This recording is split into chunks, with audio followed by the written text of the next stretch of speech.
এই ক্লাসে তোমাদের সবাইকে স্বাগত। ক্লাসের শুরুতে চলচ্চিত্র ছবি দেখা যাক।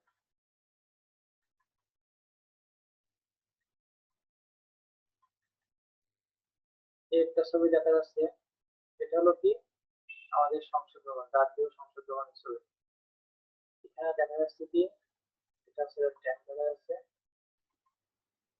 এখন এই যে মার্ক করা চিহ্ন লেখা আছে, ভালো করে খেয়াল করো, এটা কি, এটা নিয়ে আজকে আমরা আলোচনা করবো। এটা দেখতে কিসের মতো, একটা গোল গোলাকার একটা ট্যাঙ্কের মতো।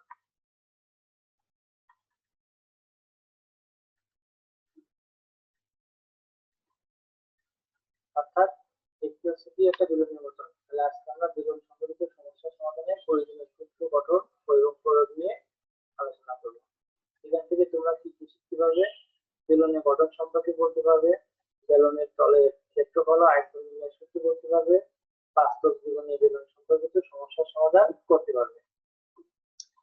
এখন বেলুন জিনিসটা কি তার প্রতীক। এটা হচ্ছে একটা আয়তাকার ক্ষেত্র, আয়তক্ষেত্র বলা হবে। এটা হচ্ছে একটা বৃত্ত, তার দৈর্ঘ্য 2 বৃত্ত। অর্থাৎ আয়তাকার ক্ষেত্রকে বৃহত্তম বাহুকে ক্ষুদ্রতম বাহু চারিদিকে ঘোরালে যে চিত্রটা হয় এটাকে বলা হবে একটা সিলিন্ডার। তাহলে এখানে আমরা কি দেখতে পাচ্ছি, এটা হচ্ছে আয়তক্ষেত্র। আমরা এই বৃহত্তম বাহুকে কি করলাম, ক্ষুদ্রতম বাহু চারিদিকে ঘোরালাম, তখন এটা কি উৎপন্ন হলো, একটা সিলিন্ডার উৎপন্ন হলো। অর্থাৎ এই যে বরাবর জিনিসটা, এটাকে বলা হবে অক্ষ বা উচ্চতা, আর এটাকে বলা হবে কি সিরিজক বা উৎপাদক রেখা, যেটা একটা ক্ষেত্র তৈরি করছে। তাহলে আমরা এখানে একটা সূত্র গ্রহণ করি, একটা আয়তক্ষেত্র, আর এটা আয়তক্ষেত্র কি হলো, একটা গোলাকার একটা বস্তু তৈরি করলো, যেটা বেলুনাকার। অর্থাৎ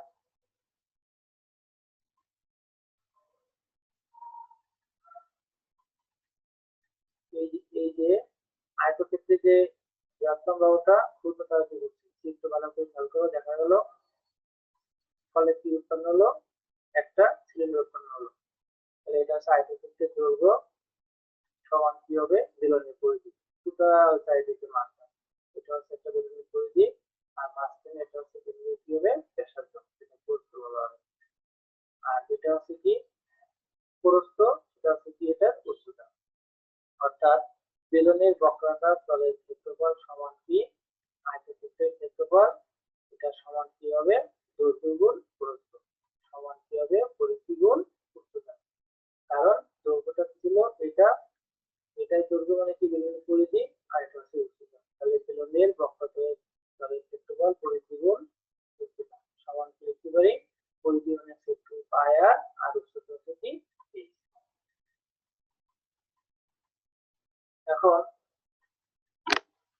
এই সিলিন্ডারকে ভাঙলে আমরা কি পাবো, দুই মাথার দুটো বৃত্ত পাবো, মাঝখানে কি পাবো, আয়তক্ষেত্র। অর্থাৎ সমতলের ক্ষেত্রফল কত, তার ক্ষেত্রফল দুই বৃত্তের ক্ষেত্রফল পাই আর স্কয়ার আর মাঝখানে এর ক্ষেত্রফল কত, 2 পাই আর h। অর্থাৎ বেলুনের আয়তন কত হবে, পাই আর স্কয়ার h। পাশের চিত্রে একটি কাঠের গুঁড়ি খন্ডিত অংশগুলো দেখি। সেটা কি আছে, একটা অর্ধবৃত্ত, যেটা 18 সেন্টিমিটার দেওয়া আছে, তার ব্যাস দেওয়া আছে, এটা অর্ধেক হচ্ছে এটা। তাহলে এবিসি অংশে এসি সমান 18 সেন্টিমিটার, কাঠের গুঁড়ি উচ্চতা কত 7 সেন্টিমিটার হলে এবিসি অংশের বক্রতলের ক্ষেত্রফল, এই অংশের বক্রতলের ক্ষেত্রফল ও এই অংশের আয়তন নির্ণয় করতে। তাহলে এখানে দেওয়া আছে এবিসি অংশটি বেলুনাকার কাঠের গুঁড়ি অর্ধেকের তল অর্ধেক, অর্থাৎ এবিসি অংশটি বক্রতলের ক্ষেত্রফল কত, 2 পাই আর h ভাগ 2 মানে পাই আর h। EF এর অংশ আয়তন কত হবে, মোট ক্ষেত্রফল পাই আর স্কয়ার h, আয়তন পাই আর স্কয়ার h তার 4 ভাগের 1 ভাগ, অর্থাৎ পাই আর স্কয়ার h ভাগ কত হবে 4, এত গুণ রাখো। দলগত কাজ, যেহেতু সবাই বাসায় আছো, বাসায় বসে কাজটা করবে নিজে নিজেই। একটা বেলুনাকার কোটা দেওয়া আছে, যার হাইট দেওয়া আছে 12 সেন্টিমিটার, এখানে একটা ব্যাস দেওয়া আছে 6 সেন্টিমিটার। এই চিত্রে, উপরের চিত্রে পাত্রটিকে একটি বক্রাকার তলকে কাগজ দিয়ে মুড়ে দিতে হয়, তাহলে কত বর্গ সেন্টিমিটার কাগজ লাগবে, এবং দৈর্ঘ্য প্রস্থ কত, যেমন বাসা নিজের উপর করলে আমাকে দেখাবে। তাহলে এখান থেকে আমরা আর কি শিখলাম, বেলনের সূত্রগুলো নিয়ে আলোচনা করলাম, কিভাবে সূত্রগুলো তৈরি হয়েছে সেগুলো জানলাম। এখন তোমরা অবশ্যই বলতে পারবে বেলনের সমাকলনের ক্ষেত্রফলের সূত্রটা কি, বেলনের বৃত্তাকার তলের মোট ক্ষেত্রফল নির্ণয়ের সূত্রটি কি, বেলনের আয়তনের সূত্রটি কি, সেটা খাতায় লিখতে দিয়ে আমাকে দেখাবে। আর এই কাজটা লিখে রাখো, বাড়ির কাজ। একটি আয়তাকার কাগজের দৈর্ঘ্য 18 সেন্টিমিটার এবং প্রস্থ 12 সেন্টিমিটার। দৈর্ঘ্য এবং প্রস্থ বরাবর কাগজটিকে মুড়িয়ে দুইটি বেলুন তৈরি করে তাদের আয়তনের তুলনা করো। এটা বাসায় অবশ্যই করবে, করে আমাকে দেখাবে। আজকে এই পর্যন্ত। ধন্যবাদ। আশা করি বেলুন সম্পর্কে তোমরা ভালো বুঝতে পারছো। এই সম্পর্কে যদি কোনো প্রশ্ন থাকে তাহলে আমাদের ক্লাসে করবে, ইনশাআল্লাহ অ্যান্সার দিয়ে যাবে।